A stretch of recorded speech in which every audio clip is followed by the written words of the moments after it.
Everyone, നമ്മളെല്ലാവരും result wait ചെയ്തിരിക്കുകയായിരിക്കും അല്ലേ.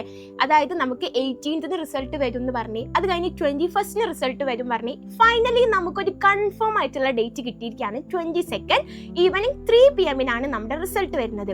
Result വന്നിട്ട് ഇനി എന്ത് ചെയ്യാം എന്നാലോചിക്കുന്ന ഒരുപാട് ആളുകൾ ഉണ്ടാവും. അതല്ലാന്നുണ്ടെങ്കിൽ ഓൾറെഡി ഡിസൈഡ് ചെയ്ത ആളുകളും ഉണ്ടാവും.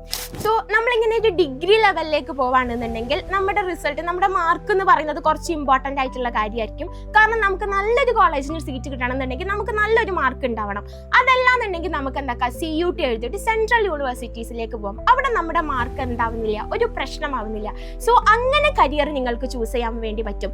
ഇനി അതൊന്നും അല്ലാന്നുണ്ടെങ്കിലോ പ്രൊഫഷണൽ ലെവലിലേക്ക് നിങ്ങൾക്ക് ഡിഗ്രി കഴിഞ്ഞിട്ട് പോകാനും പറ്റും. എന്താ, CA, CMA, ACCA, അതല്ലാന്നുണ്ടെങ്കിൽ വേറെ ഏതെങ്കിലും പ്രൊഫഷണൽ കോഴ്സ് എടുത്തിട്ട് അങ്ങനെ നിങ്ങളുടെ കരിയർ സെറ്റ് ചെയ്യാനും പറ്റും. 22 ഓൾറെഡി നമ്മുടെ റിസൾട്ട് വരുന്ന കൺഫേം ആയി കഴിഞ്ഞിട്ടുണ്ട്.